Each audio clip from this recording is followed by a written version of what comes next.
loi te ho Vanleng Leiset Chunga hin len hi adim se jengin ni khana hi ka sei hi lowa hele sangko le zanga lang hi aleng do we ne hi na ta san lowa hele live flight tracker kon anave leujon iti hin mu win na tien len no ho hi nuya simite ki pele lu bangakon aki pele lu jengovin adim se jengovin ne hi chunglanga leng len na akile hla hen lang achunglanga len na le len na khat la khat akitat to film hen lang video hile na mudi wa hi in tuni nu ko hi hitabanga ata thil so ho phabi pi hi khain sei ki ding hi en tusima hung du jo sia zon chen ge inangai ki dingobin ka hin ti mo ve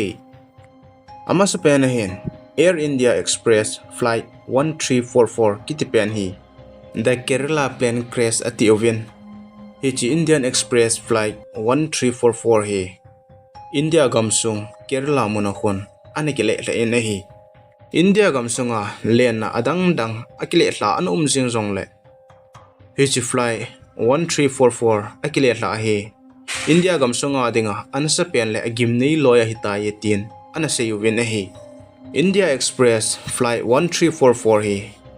akile la kumchu sangni la somni kumchan hetan Hichi kumachan coronavirus ina lang le jingin coronavirus jiajan forena India mi hocho ache now India mun hinju ding hi aneti tawin hichi phachan hichi India Express flight 1344 hi ana sol pi uwin hi India Express flight 1344 jangchu Dubai ana chetan Dubai a konchon India mi hocho 190 mi za khatle mi som ko hi ahung to wen hiti chun Kerala gamsunga Calicut airport mun hu a hinju dingin ahung ta na hi hichilen na a captain pau hi Deepak Wasat sathi ekitien hichi pa hen 10808 flight hours experience anagent chule akifon pi co-pilot pa hi Achilles Kumar hi en hichi pa hen 1919 flight hours experience anei ki ne ne hi hiti chun ama hozong Dubai a panin Calicut airport mun zone ding chun ahung ki pa do tawin ahung ki pa do chun boina I ma sa pon asunga to India mi hozong chun apien naw akisei lit naw mun ailawale a insung mi azia sa te to akimu to diu je chun a thau nom hle jengoven ama ho chun ama sangwa thil a to deu ama sangwa thil hunglung ding ho chu heleu hicha hi to lo hel deu hichilen na jong hi hichalai muna kona chung ki pa do lo hel jing ding che hin a hin la mi hi ma hi ji o chun ama songa ipi to deu ham thil a to deu ama song a het lo ji o chun ki pa ta chun ahung to we ne hi hiti chun ama ho jong ahung leng o win hi le hetman lo ka hen Kerala gam sung chu a hin phata win Calicut airport mun chu a hin nai ta win hi a hin la wangsi ta chun hichalai ta chun huilego ahung ki thotan van ahung thim tan atol te ni ding chun aha asahle jing tan hiti chun ahung leng win ne hi le Calicut airport hungkum thla the hi phana chun anoi langa konin a hin he sa ta win hi le ama hojong chu ahung leng nim ta win hi hiti chun airport mun cho ahung thlung ta win hi le aki khan hin ahung chu khata win le na jong cha ha hle jingin aspit hle jingin atol te nin jong a break aman hanwanga chun akan ta pon gozu ji ham chun anal de du jeng hiti chun lena jong aki kho pheyen akinga na di khelangin ga ki tol tan light po so tanin thing ho tanin a khel langa kotonga hin aga chuta na hi tula chu chun lena jong chu a hat wal jeng ji chun bo ni he ki so jeng tan hi cha chun a tol te ni le passenger to mi som ni le mi khan hin thina ana tu ta win hi hi chi ji hin India gamsunga len anekile hla hola agim nei loi khana hin ana koyu win hi ani na pa hi Aloha Airlines flight 243 akiti in hichi flight 243 hin ana tu hi Vanleng Leiset na dinga agim nei loi khat an hi 18 jong ana sei ki na win hi hichi len na hi 20 April 1988 ni kho chun hilo apat honulu mun zon dingin ana tan len na hi aniawin passenger atoza chu mi som kole mi sigi hi win hizo tai lo chun crew member mi nga hi to tawon pilot mi ni hi to 1:25 PM vel chun ana kipat do ta win hi ama ho zong akipat da wa chun imacha buina a umpon hiti chun lungmong selin passenger ho zong cho to win ahin la asan thim phana chun alen naw hi buina khat ahung tan hiti hen ahung ki thingsel sel ta ne hi ama ho zong aleng te te win 24,000 feet lang hin aleng do ta win achung lang pe agi phana wa chun wangsin te en alen naw alulang thim thiam khat hi huin ahin mu do ta ne hi ichi ahin mu do phana chun lena sunga chun hui a hat thlajeng tan asunga to ho zong chu to thim thei ta lo chun a ta wi ne hi amo ho wang phan chun sit bel an ki to je wa chun huin amut mang thei po win ahin la hi chi lena sunga paper hen lang thildang dang neu cha cha ki mo koi ho chu huin amut mangam ta ne hi hiti chun amo ho zong aleng leng win hi le passenger ho aya sunga to koi ma cha chu hui chun a hlo do pon ahin la wangsin ta chun air hostess nu me khan hi hui chun anan hlo do tan hui chun anamang pai pai ta ne hi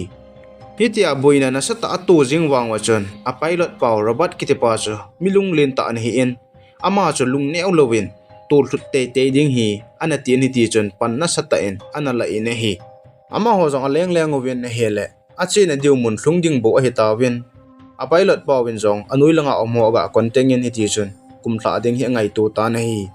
achunga he alen so na wa hele len jong hi bo ni ki so jing thei a hian chuti lawa asunga passenger to ho jong chu alung gel wa chun tuni ni ko wang ki tan te ki so cha tapon te tin bo aki gelwin iti chun ama ho jong Honolulu airport kumdingin aleng su tawin pilot te ni lunglit na zala chun dam selin Honolulu airport mun chu aga hlung tawin hi Honolulu airport mun a hlunu wa chun airport na ho chun ahung ve ovin asunga to si cho ahung la do ovin passenger ho cha kim set jeng ovin ahin la ama ho la chun huin amut mangnu air hostess nu chu ama nu le bo chu amangin a umin athi in a umin hi ama hon jong len chu hitia chi piti jing thei ham tin ahin hol ta win a hi le len a par so chu anan lui wal jeng tan anap gam tan alui wal ta zia chu huin amut muna hele adet lo na lai ho chu ahin mut do kha chu an hi in hi athum na pa hi American Airline Flight 587 hi 12 November 2021 ni khuachun Santiago Agona New York rundingin ana kitan hidi chon akipa do masang chon ama hanjang phate chan checking hi abol tawin hi aji cholen peting la boina atulo na ding win hidi chon cheng ana bol win hi hichilian na chon 265 passenger hi ato win hidi chon 9:15 am jingka lang hin Santiago Akonjon ahung ki pat do ta we na hi ama ho jong alenu 10-15 minutes sung chu I ma cha aboina ompon 10,000 fina ahung len do phan wa chon alen naw chu boina hi ahung tan hi ti chun aveilang tan si lang ta hen aki kho jeng ta na hi le pilot tenin jong control ding ati hanin ahin la ha sa en hi ti chun alen naw chu chapang ho ki chip na hi abang jeng tan ama hon jong len na engine hi khat to hi aboina mahin te ti ven hi ti chun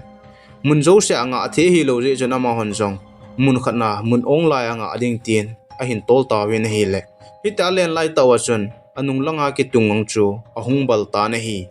chi ahung bal pha na chun ama hon jong control zo ta po wen ti chun to lang zo na hin ahung ki kho su jeng tan to la chu chu a hin ahung pu ke tan asunga to ho keu hilowin anuya anum ho jong izat ham hi ana thi tha win hi aga chu na jong chu petrol pom mun khan hi ani hi kinin hiti chun athil lo ho jong chu che thla jeng tan avam thla jeng tan asunga mi hi ho jong chu huilang dap na kini ga ma hi tam ake thi gam ta po ne hi aban chi Kileh hen alina pa hi Malaysia MS 370 a hi in hi chi thil so hi 8 Mars sang ni la som le li kum chu an hi tan hi chi kum chun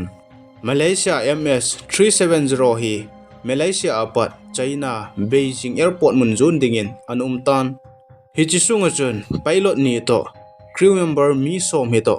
passenger mi jani wal hi an to win hi Malaysia apat China mun chan chu len chun 5 hours 34 minutes bo hi azot ding hi in iti chun ama ho zong ahung ki pat do ta win hi ama hong chu aleng win hi le Vietnam gam sung a pha deu pha na hin anui langa ho ta ki connection naw chu ahung tan ta na hi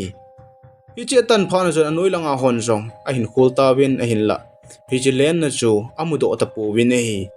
hi chi amu do lo phana wa jon anoi langa ho chu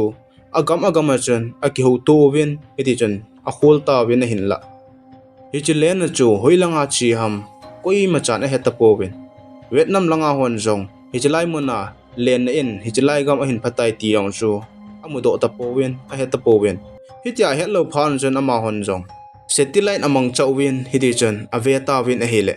satellite na ki mudan chu len na chu Vietnam gam sung a pha jon a Kileh he kin ni ti jon Malaysia lang zon kinin amu tawin a hi ama ho alung don kit naw chu hi ale Malaysia langa a Kileh ki na hele Malaysia langa ho contact diu chu ta san ta hin a hin la hi ta jon a contact ta powin hi ta jon a thip jing tawin a hele ama hon jong hui langa su ham ti chu he ta powin a hi chu aban chu tui khang len a hi jing tan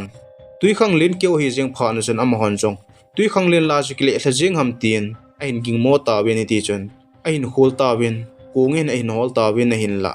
i chan a hol wang wa jon len na pum ami ho pum jon tu ni chanin hoilang ge ham hoilanga amu ham ti chu amu ta powin a het ta powin a hi loite ho nang hon hi chi len na chu tui sunga so leng lu na hidam ai lo wa hele mun chom langa leng pai pai a hidam na lungge lu komenan hin seiding win ka hin temo ve tuni ni khwa len na Kileh la ho phapip pi i hin sei naw hi chan hin eki chai tan azo na chan a hin vela hin ngai jo se na bon cha chung ki pa thu ka hin sein video tha ahung ki taka sin ananga ajing oi te